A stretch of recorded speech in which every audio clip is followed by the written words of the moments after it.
The Joe Rogan Experience. How long did it take you to research this? I did this partly while I was at a day gig, so I'm not really sure. Probably 3 or 4 years, something like that.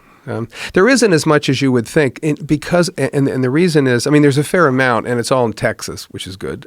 But there's one curious thing about writing about Native Americans is that they didn't write anything down. Wow.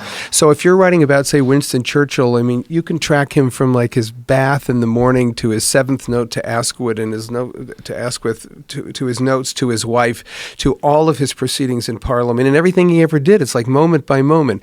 You take someone like Quanah out on the plains, and you've got pretty much nothing. And so what you do have are flashes that are seen by, say, the Spanish originally, or the French, or Mexicans, or Texans and Americans as they come through. You're seeing them in flashes as they're presented to you, because there are no parish records, there's no legal records, there's no interviews, there's no things like that. That's so stunning. Yeah. It's so stunning. But that's one of the weirdest things about where they are today in 2019, this idea that they don't have really a reservation or specific giant chunk of land that's theirs, that they can sort of preserve at least some of this history. Yeah, no, it was a peculiarity of Oklahoma that it went that way, because there are other states, as we talked about earlier, who do have large reservations to this day. But so it's so, and if you're writing about them, when you get to sort of the post-reservation period, so let's say into the 1880s, 1890s, the world does change in terms of, things are being written down. Quanah becomes a big part of his society. He's setting up cattle leasing deals. He's founding a school board. I mean, he does all these things that you wouldn't necessarily think a glorious chief of the Comanches would do. But he does those things, and those are very trackable. I mean, you know exactly what he's doing, and you can research them and in conventional ways. I was fascinated by the peyote rituals too. Now, was that a natural, normal part of Comanche life, or is this something that he adopted from other tribes? He adapted it from something that had gone on the border, on the Mexican border, but he became the founder of the Native American Church, which had a peyote ritual, and which he and it became famous for. And so there was this great. A place I would really like to go back to in American history would be to Quanah's house. Quanah got his cattleman buddies to build him. First of all, he wanted the U.S. government to build him a house, because Quanah was a hustler, and he said, "Could I please have a house?" And they said, "No, you can't have a house."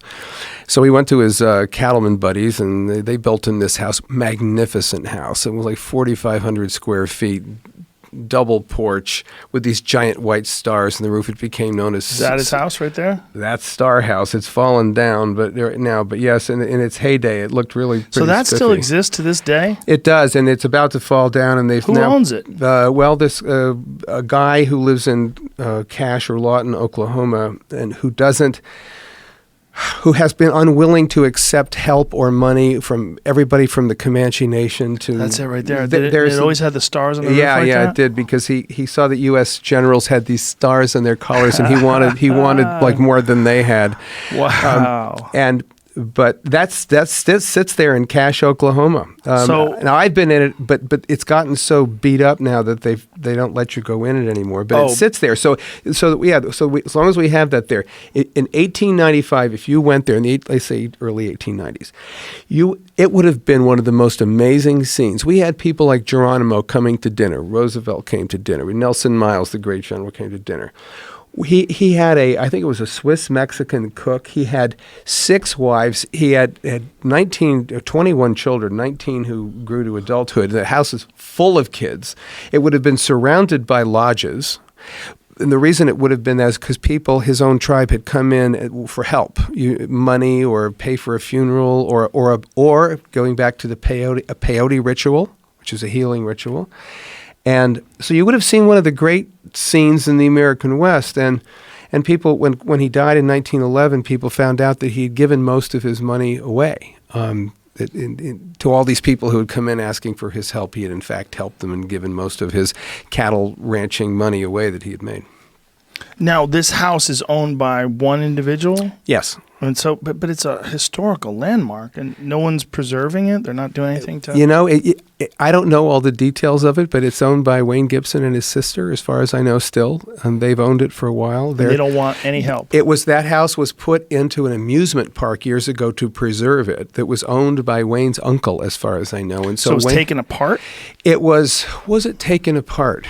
I don't know. They did move it, though. They moved it. So this is not the original location where it's at right now? No, the original location was out on what turned out to be later to be a Fort Sill gunnery artillery range. And so they moved it. And so Quanah's a daughter, I guess it was, moved it down into Cache. And then it was moved one more time into this amusement park, literally, that when I went into this amusement park, it was like something out of a Spielberg movie. I mean, I was told the house was back there, and I couldn't really believe it. But so we go in, and you're going by these defunct old roller coasters that are all overgrown with vines, like Sleeping Beauty's castle, and there's these cows everywhere, and rides and carousels, all overgrown. And then you go through a series of houses that were also moved there, like Frank James's house or something, and keep going.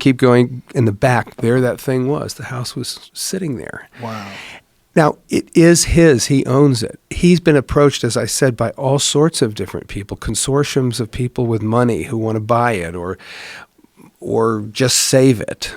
From literally the Comanche Nation I know has wanted to, and Texas Tech has, and some Dallas people, and a number of people.